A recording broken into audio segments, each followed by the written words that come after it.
I opened up to that. I mean, come on, look at that.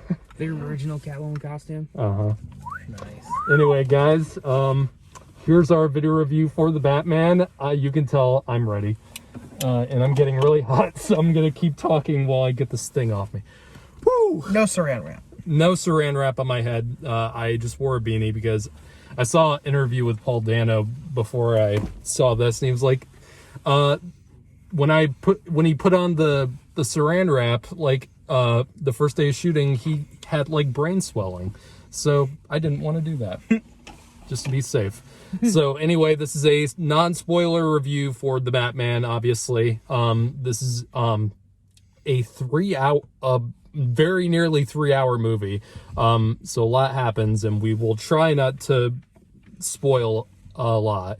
But, you know, holy fuck. What to talk about first? This was my number one most anticipated movie of this year. Easily. How far was it on your guys's? No, it was about my number one too. I'm not sure what else is coming out this year, so There's a lot coming out. It was in terms of like boss. comic book movies, I was looking forward to this more than Multiverse of Madness. I was looking forward to this more than Thor: Love and Thunder. I can't rank them. Yeah, this was always my number one, and because this movie kept getting pushed back and back because of COVID, it felt like this movie was never going to come out. And thankfully, we saw it tonight at a very early screening, thanks to Warner Brothers putting this out on Tuesday night, which I don't think any mainstream movie has done, like, ever for a movie this size. Like, I want to see more Marvel try to do that with, like, one of their big movies, which I don't think they will ever do. But this movie, I love this movie. What did you guys think? Yeah, like, people's probably gonna be pissed off at me for this, but I liked it way better than I liked the Spider-Man. But that's just because I love Batman. I was looking forward to this more than No Way Home, personally. Yeah, so was I.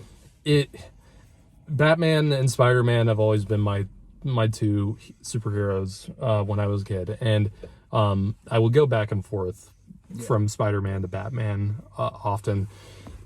And me personally, like, this movie was exactly what I wanted it to be. It was dark. This movie has such a rich atmosphere. The atmosphere of this movie, and like the tone and the mood it makes you feel from the very start, is unlike any comic book movie or any Batman movie that I've ever seen. Matt Reeves brought something really fresh with this movie, in my opinion, in terms of the style. This feels different from the realistic feel of, like, the Dark Knight films. It doesn't have the zany, over the top. It doesn't really have the over. Burton-ness. Burton was, Bat nipple. Even though Burton We don't was talk about the bat nipple.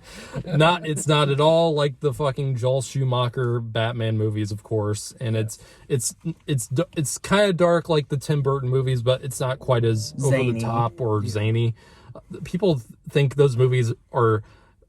I feel like people who haven't seen those movies don't remember them more dark than they actually are.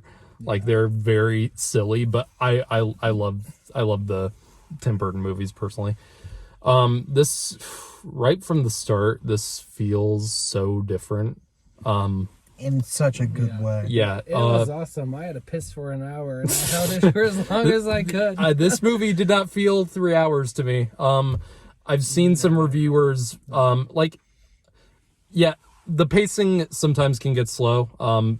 That's one of my minor gripes with it. Sometimes the pacing is not great, but I was never wanting this movie to end. Like, I felt like I was totally enraptured by it from the start. And let's talk about Pattinson.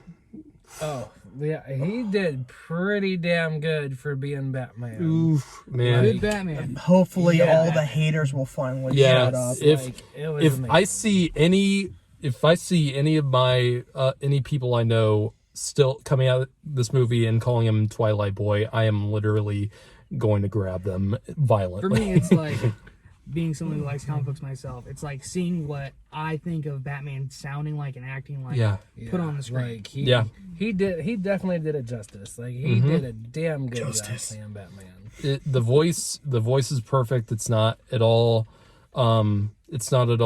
like Bale. Yeah, it's not like Bale. He's basically it's not like that at all, which was very welcome. It's a low whisper. Yeah, which is perfectly fine with me.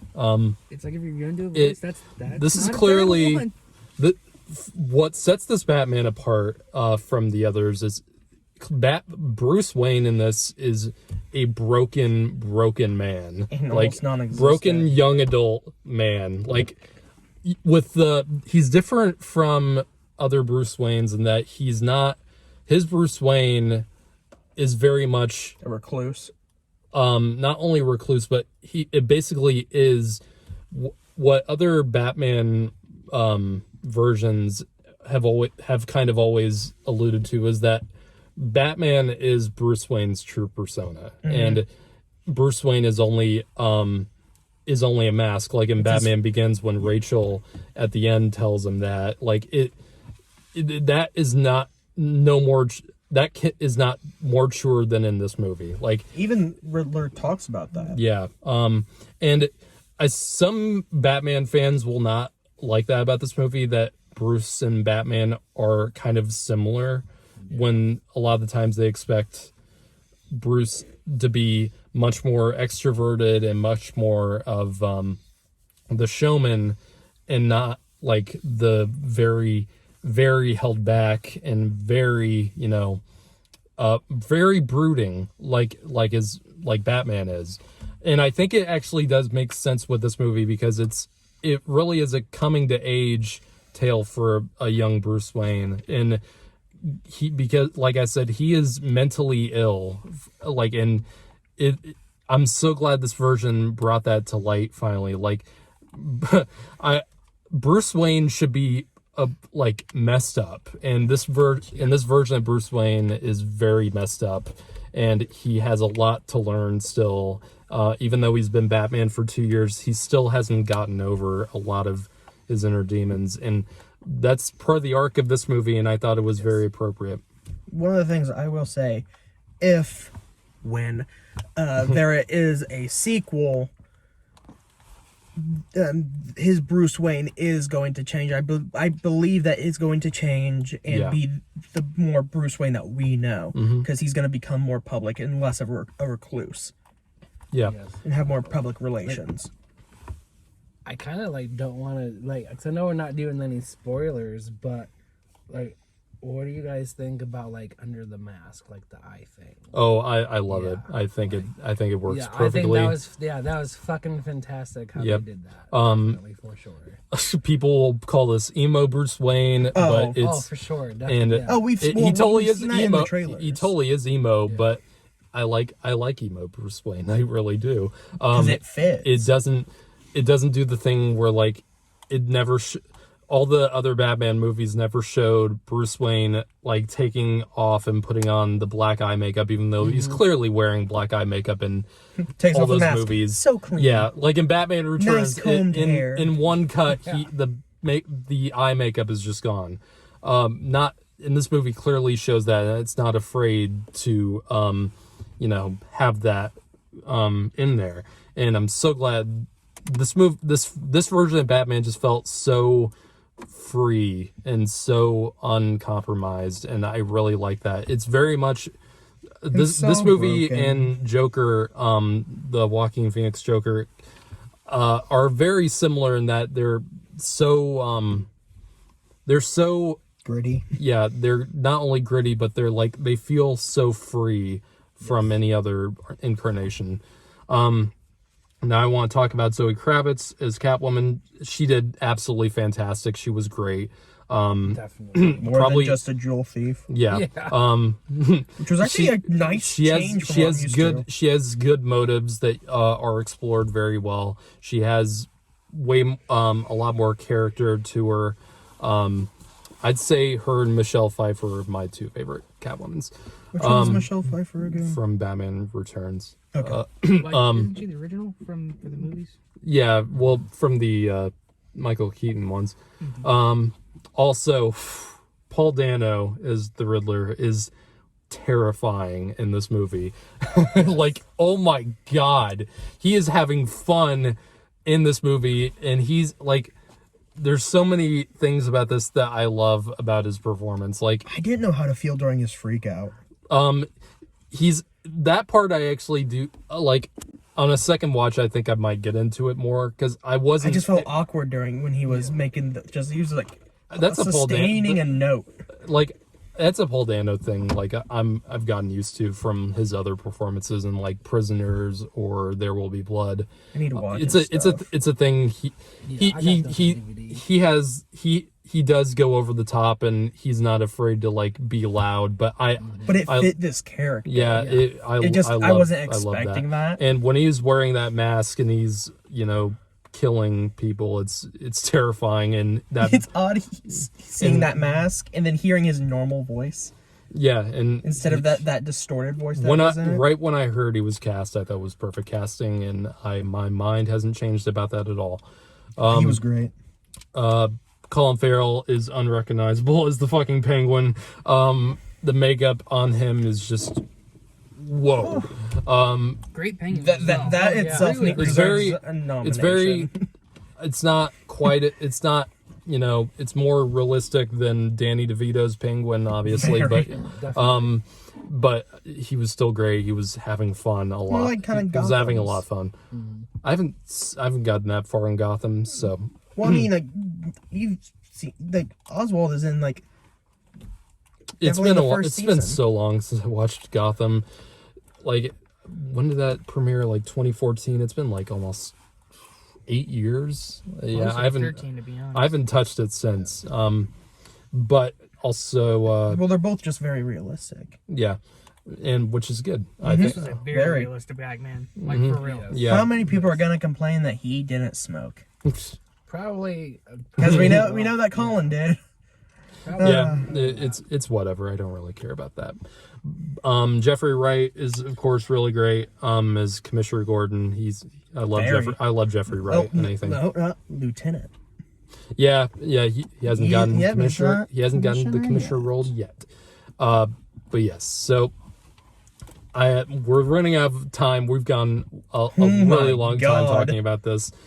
Overall, it might not be the best Batman movie ever made, but it's one of the most. Yes. It's one of the most stylish and top 10 for sure. Are there more than 10? It's probably my favorite. Pattinson is. It's so weird because I think Pattinson's each Batman either is 1 or 2 for my Batman. Each Batman is very different, much like every all the actors who played Spider-Man, all the Jokers. Yeah, I can't really rank them because they're all so different, but they're good in their own way, minus Clooney.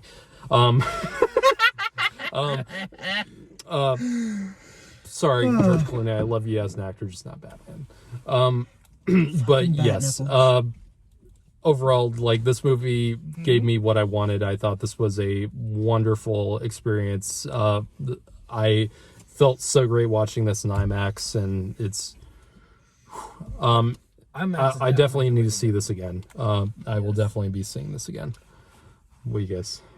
Any final thoughts? Like IMAX is definitely the way to go. 100%. Sure. Definitely. Sound design in this is stellar. Yes, I definitely would watch this a good 2, 3, 4 times, like, and just within a few days. Like, it was so good. And the Batmobile scene in this is. Yes. Oh! And a lot of people, wasn't sure how Robert Pattinson was gonna do as the Batman, but he fucking nailed it. Yeah. Amazing job. Don't you dare say anything bad about him. I swear to God. I was like, he was pretty fucking good. Like, a lot of people was like, oh, he's just a Twilight person. It's not. They've never seen any of his shit. Like, and they probably haven't even seen Twilight. So, they're probably not make it past. And he played that character actually well for how it was written. Yeah. Yes. And he hates them. And he clearly hates making the movies. Everyone that so does was a part Kristen of that Stewart, movie. and she still somehow gets shit for being in those movies, and she gave unrecognizable when she gave she's the best performance of the year emoting. last year. So anyway, go see this movie. It will be so worth it. Trust me. See you guys.